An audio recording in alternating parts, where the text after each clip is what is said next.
یہ کاروائی military courts کی آج رک گئی ہے.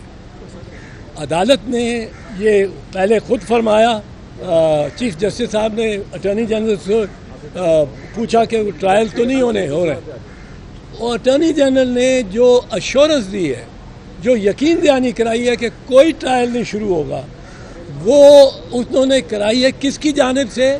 آرمی چیف کی جانب سے. اب یہ آرمی چیف نے بیان دیا ہے سپریم کورٹ میں کہ ٹرائل ان کے جو ہوں گے وہ ان میں کاروائی مزید نہیں ہوگی. یہ میں جو 102 خاندان ہیں جہاں تشویش ہے, جہاں ایک بڑی بے چینی ہے, ان کے پیارے کس وہ ان کا ٹرائل ہو جائے اور سزائیں ہو جائیں تو پھر عدالت بھی کہتی ہے جی پاسٹ اینڈ کلوز ٹرانزیکشن ہو گیا, اب ہم کچھ نہیں کر سکتے. یہ ہم نے روک دیا ہے, اور یہ سردار لطیف خان کھوسہ صاحب نے اس میں باقاعدہ ایک وکٹری ہے ان کی, اور میں تو ممنون ہوں ان کا. پر 102 جو خاندان ہیں جن کے واسطے بنیادی طور پہ ہم ایک پبلک انٹرسٹ کی لیٹیگیشن کے طور پہ یہ کر رہے ہیں اور نکلے ہوئے ہیں. راجہ سلمان صاحب چلے گئے, وہ بھی ہے اس میں. ہمارے ساتھ شعیب شاہین صاحب, یہ بڑے انہوں نے بھی محنت کی ہے اور کرتے ہیں, اور بڑے ہم ان کے بھی ممنون ہیں. پر آج ایک یہ لگے گی شاید چھوٹی سی, پر یہ جو پروسیس عدلیہ کا ہوتا ہے, جس دن ایک سٹے ہو جائے نا, جس پارٹی کو مل جائے اس کا ہاتھ اوپر آ جاتا ہے. اعتراض صاحب یہ بتائیے گا کہ یہ جو توشہ خانہ کیس میں عمران خان کو گواہ پیش نہیں کرنے دی گئی, اس کی قانونی حیثیت کیا ہے؟ بڑی بہت زیادتی ہے یہ. دیکھیں, توشہ خانہ کیس میں ڈیفنس وٹنسز کے طور پر ہم نے اپلیکیشن جمع کرائی, اور یہ ایکیوزڈ کا حق ہوتا ہے. کل جو متعصب جج ہمایوں صاحب ہیں, اس نے 12 بجے یہ کہا کہ اپنے وٹنسز کو 1:30 بجے لے آئیے. جب ان کو 1:30 بجے جا کر یہ درخواست پیش کی گئی, ہمارے بیرسٹر گور صاحب اس کو ریپرزینٹ کر رہے تھے, انہوں نے کہا جی ہمارے وٹنسز کراچی میں موجود ہیں, آپ 2 دن یا 1 دن کا ٹائم دے دیجئے تاکہ ان کو ہم پیش کر دیں اور آپ کے پاس ایویڈنس آ جائے, جو کہ mostly related to the subject تھا. لیکن انہوں نے پھر اس کے بعد کیا کہا, ڈیفرنس آرڈر کر دیا. وہ آرڈر کیا کیا کہ جناب یہ تو ریلیونٹ ہی نہیں ہے, یہ ریلیٹڈ ہی نہیں ہے, جبکہ 1.5 گھنٹہ پہلے خود کہہ دیا میڈیا کی موجودگی میں, وکلاء کی موجودگی میں, کہ آپ اپنے جو ڈیفنس وٹنسز کی لسٹ آپ نے پرووائڈ کی ہے ان کو 1:30 بجے لے آئیے تاکہ ان کو جرا کر سکیں.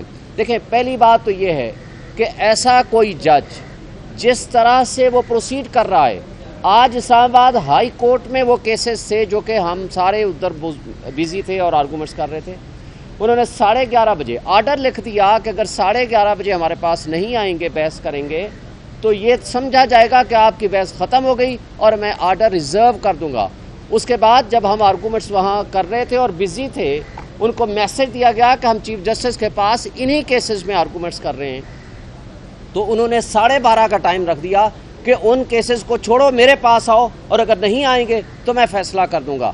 یہ سارے انسیڈنٹس یہ ثابت کرتے ہیں کہ اس وقت وہ ایک تعصب کی بنیاد پر ہر حال میں اس کیس کو ہمارے خلاف فیصلہ کرنا چاہتا ہے. اور ایک بات یہ بھی پاکستان کی تاریخ میں پہلی مرتبہ ہم نے دیکھا, ایک ہمارے وکیل صاحب بیرسٹر گور صاحب نے ایک ٹرانسفر اپلیکیشن کی درخواست دی ود ایویڈنس کہ آپ اپنی فیس بک سے یہ پوسٹیں لگا چکے ہیں عمران خان صاحب کے خلاف نازیبا تصاویر کے ساتھ.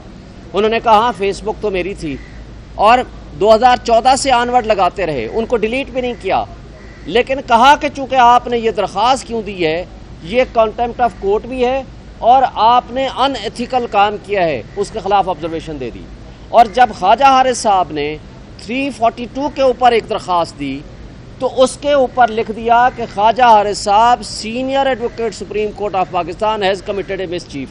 مجھے تو یہ شک پڑتا ہے کہ نہ صرف یہ متعصب ہے بلکہ یہ جج بننے کے اور رہنے کے قابل نہیں ہے, اس لیے کہ جسٹس اطہر مند اللہ صاحب جب چیف جسٹس تھے انہوں نے یہ رائٹنگ میں ڈائریکشنز دی کہ کوئی بھی جج سوشل میڈیا استعمال نہ کرے, لیکن اس کے باوجود یہ 2023 تک وہی فیس بک استعمال کرتے رہے اور ان کی اسی فیس بک کے اوپر وہ مواد موجود رہا. جب چیف جسٹس صاحب نے یہ بھیجا ہماری اپلیکیشن کے اس پہ آپ انکوائری کر کے دیں FIA کو, آپ یہ اداروں کی ملی بھگت دیکھیں. انہوں نے صرف یہ رپورٹ دے دی کہ جناب اس وقت اس فیس بک پہ یہ مواد موجود نہیں ہے. سوال یہ پیدا ہوتا ہے تو آپ کو بھیجا کس لیے تھا؟ کیا آپ نے اس کی فورنزک کرائی ہے؟ کیا آپ نے وہ جو آرکائیو میں موجود ہوتا ہے وہاں آپ گئے ہیں؟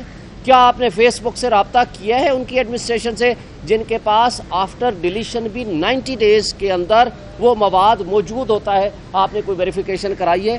کچھ بھی نہیں کرایا.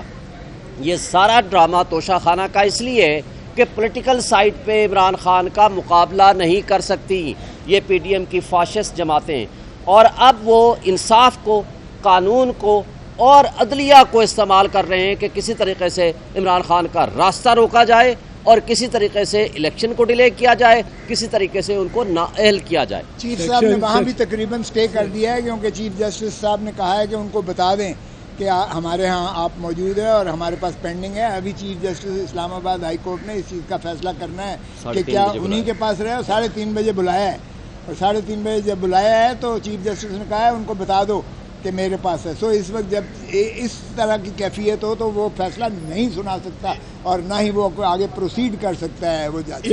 اس قدر متصب جج ہمایوں دلاور سے زیادہ میں نے 50 سال کی وکالت میں نہیں دیکھا. اس نے جس طرح کی پوسٹ ملزم کے بارے میں لانچ کی ہیں اپنے فیس بک اکاؤنٹ سے, اور جو وہ یہ کر رہا ہے کہ کل آؤ, آ جاؤ بس, اور اگر آپ نہیں آؤ, اچھا پھر جو ڈیفینس وٹنسز کس قانون کی پروویژن کے تحت وہ مسترد کر سکتا ہے؟ یہ تو میرا یا ملزم کی صفائی کا ہے. وہ کس طرح پروسیکیوشن کو بھی کہتا تمہارے 4 گواہ 2 گواہ نہیں میں لیتا, 2 ہی گواہ اس میں پیش ہوئے ہیں. یہ کارروائی ملٹری کورٹس کی آج رک گئی ہے. عدالت نے یہ پہلے خود فرمایا, چیف جسٹس صاحب نے اٹارنی جنرل سے پوچھا کہ ٹرائل تو نہیں ہو رہے, اور اٹارنی جنرل نے جو ایشورنس دی ہے, جو یقین دہانی کرائی ہے کہ کوئی ٹرائل نہیں شروع ہوگا, وہ انہوں نے کرائی ہے کس کی جانب سے؟ آرمی چیف کی جانب سے. اب یہ آرمی چیف نے بیان دیا ہے سپریم کورٹ میں کہ ٹرائل ان کے جو ہوں گے وہ ان میں کارروائی مزید نہیں ہوگی. یہ میں جو 102 خاندان ہیں جہاں تشویش ہے, جہاں ایک بڑی بے چینی ہے, ان کے پیارے وہ ان کا ٹرائل ہو جائے اور سزائیں ہو جائیں تو پھر عدالت بھی کہتی ہے جی پاسٹ اینڈ کلوز ٹرانزیکشن ہو گیا, اب ہم کچھ نہیں کر سکتے. یہ ہم نے روک دیا ہے, اور یہ سردار لطیف خان کھوسا صاحب نے اس میں باقاعدہ ایک وکٹری ہے ان کی, اور میں تو ممنون ہوں ان کا. پر 102 جو خاندان ہیں جن کے واسطے بنیادی طور پہ ہم ایک پبلک انٹرسٹ کی لیٹیگیشن کے طور پہ یہ کر رہے ہیں اور نکلے ہوئے ہیں. راجہ سلمان صاحب چلے گئے, وہ بھی ہیں اس میں. ہمارے ساتھ شعیب شاہین صاحب, یہ بڑے انہوں نے بھی محنت کی ہے اور کرتے ہیں, اور بڑے ہم ان کے بھی ممنون ہیں. پر آج ایک یہ لگے گی شاید چھوٹی سی, پر یہ جو پروسیس عدلیہ کا ہوتا ہے, جس دن ایک سٹے ہو جائے نا, جس پارٹی کو مل جائے اس کا ہاتھ اوپر آ جاتا ہے.